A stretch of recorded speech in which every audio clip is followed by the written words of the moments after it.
When you become 18, you become always against marriage. But when you were 3 years of age, you were for marriage, your parents' marriage. So it is for you to consider whether you want to live a life where emotionally you're always looking out for somebody, or you settle it in a certain way so that you can use your intelligence and time to create something else.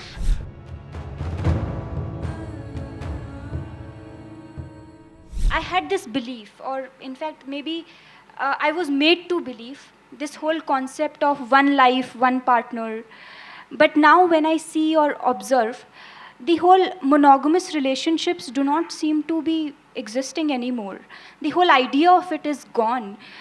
What you think about it? Oh, it's not gone, maybe in JNU it's gone.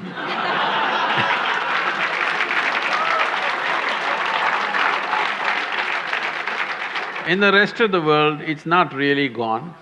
Even if you go to United States where there seems to be so much promiscuity, even there, when people marry, they believe it's for life. But of course, 2 years later, life gets over. That's another matter, but when they get married, they believe it's for life. That's why they invest in the diamonds. They think it's a lifetime investment. They're putting on that, but unfortunately, for all kinds of things, relationships go wrong. And one reason they go wrong so easily is because people are meeting much later in their life. See, when people met much younger, when their personalities were not concretized, they met early, 17, 18, then two people became like one person very easily. Now they're meeting at 30. Now both are concretized, two concrete blocks. But I'm seeing young people, if they marry, they hang on. If people marry over 50 years of age, they hang on because they've again softened up, concretized again. Between 30 and 50, it's a bit of a concrete block, strong persona. Now, friction happens. Well, if they're wise, they will find something beyond. Well, monogamy and polygamy or whatever kind of gamy, if you want to see, the important thing we need to understand is, we are all here. You and me are here. This means a man and woman came together some time ago.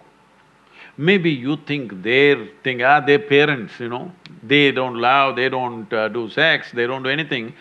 Just because a priest uttered a mantra, you were born, probably. No, it's not like that. Somebody had a physical need, so they handle it through marriage, and we are here. When you become 18, you become always against marriage.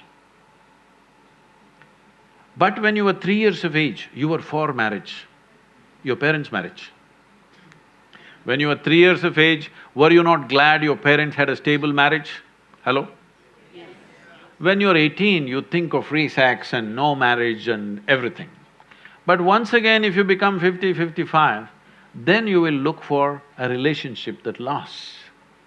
So it is for you to consider, because it's your life, to consider whether you want to live a life where emotionally you're always looking out for somebody, or you settle it in a certain way so that you can use your intelligence and time to create something else. Your research, your work or whatever you're doing, if emotions and body are settled, actually, your ability to use your intelligence will be much better. Otherwise, every day you have to walk around to find somebody. No, I'm not making this thing because I feel so bad in United States. People I know, that thousands of people are involved with me now. People over 40, 45 years of age, women I'm saying, wonderful people. But they are all on this… these days they've all gone online. Otherwise, they go sit in a bar and wait. Somebody needs to pick them up today. It's terrible. Tinder generation. I'm sorry? Tinder generation. Whatever you want to call it. When a woman at 45 should have been loved and respected in a proper atmosphere, now she's sitting there looking for some strange guy to come her way, and she's going to make the judgment in the next 10 minutes when he buys her a drink or a dinner or something. This is tragic.